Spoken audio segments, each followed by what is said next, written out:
Mohon dosen menyesuaikan izin memperkenalkan diri Taruna Tingkat 4 Politeknik Imigrasi dan Pemasaran Indonesia di Jurusan Keimigrasian. Nama Rafael Kokutahayan, NRT 2022-203101, Prodi Hukum Keimigrasian C. Pada kesempatan kali ini saya akan menjelaskan mengenai outline skripsi saya. Secara garis besar merupakan outline atau panduan mengenai apa yang akan saya bahas untuk pemenuhan tugas akhir saya. Adapun yang menjadi topik ataupun judul dari hal yang akan saya bahas adalah rekonstruksi hukum pasal 4 Permenkumham nomor 18 tahun 2022 pada syarat pembuatan paspor biasa. Sebelumnya izin menceritakan sedikit, topik ini saya angkat berdasarkan pengalaman saya ketika melakukan PKL ataupun Latjapura di Kanwil kelas 1 TPI khusus Batam. Untuk detailnya akan saya jelaskan sebagai berikut. Dalam pelaksanaannya, pejabat imigrasi itu kerap meminta berkas tambahan untuk mendukung fakta ataupun pernyataan yang disampaikan pemohon melalui proses wawancara. Hal ini dilakukan karena pejabat imigrasi membutuhkan landasan untuk percaya ataupun memvalidasi statement ataupun tujuan dari seseorang pemohon untuk membuat sebuah paspor. Nah, pada dasarnya untuk aturannya sendiri, hal ini tidak diatur dalam pembuatan paspor biasa, sekalipun kegiatan ini diatur dalam surat edaran. Sehingga bagi beberapa pihak, kegiatan seperti ini tentu menciptakan ketidakpastian hukum ataupun menimbulkan keraguan hukum, padahal tujuannya baik untuk melindungi pemohon tersebut, khususnya pemohon-pemohon yang kerap untuk bekerja di luar negeri. Adapun rumusan masalah yang saya angkat, pertama, apa jenis berkas tambahan yang dapat dijadikan bukti atau mendukung fakta pemohon dalam pembuatan paspor. Rumusan masalah ini menjadi garis besar dari permasalahan yang akan menjawab jika memang urgen untuk direkonstruksi aturan pembuatan paspor biasa tersebut, maka bekas-bekas batasan-batasan bekas apa yang dapat menjadi acuan untuk yang masuk ke dalam aturan tersebut. Sehingga rumusan masalah pertama ini sebagai garis besar untuk memastikan batasan-batasan dari berkas yang akan dicantumkan dalam peraturan terbaru. Kemudian yang kedua, bagaimana rekonstruksi hukum pasal 4 Permenkumham nomor 18 tahun 2022 pada syarat pembuatan paspor biasa.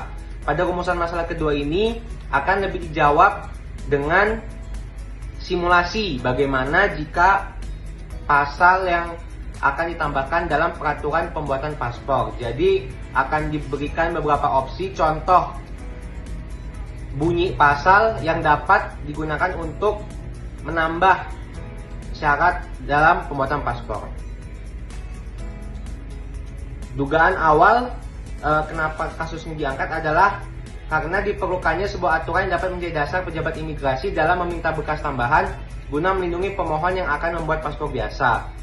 Sebenarnya hal ini sudah diatur dalam surat edaran, namun surat edaran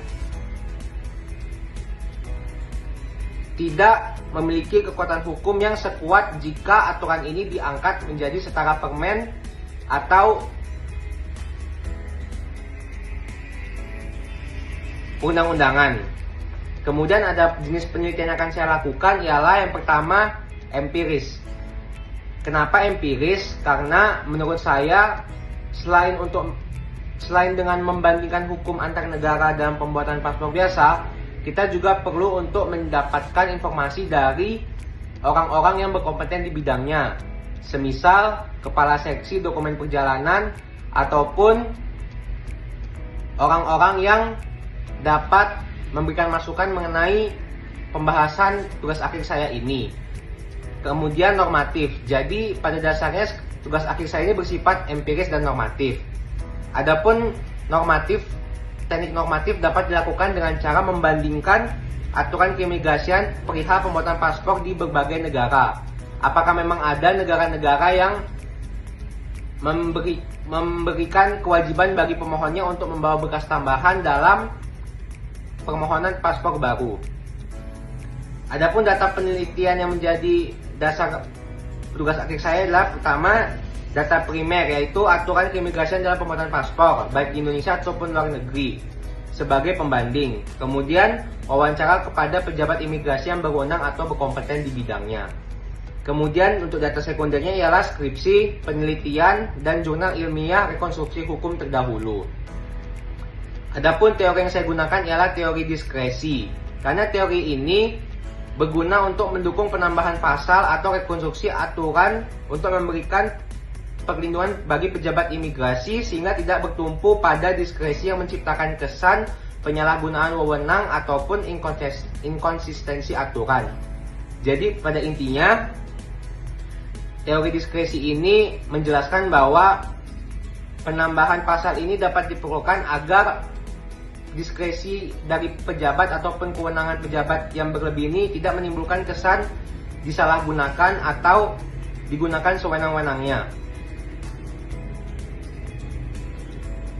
Adapun temuan penelitian pada tugas akhir saya adalah kesenjangan antara aturan keimigrasian dalam hal pembuatan paspor dan praktiknya di lapangan, di mana dalam Permenkumham yang saya sebutkan sebelumnya, syarat paspor biasa baru hanyalah KTP, KK, akta lahir atau berkas yang mencantumkan nama orang tua.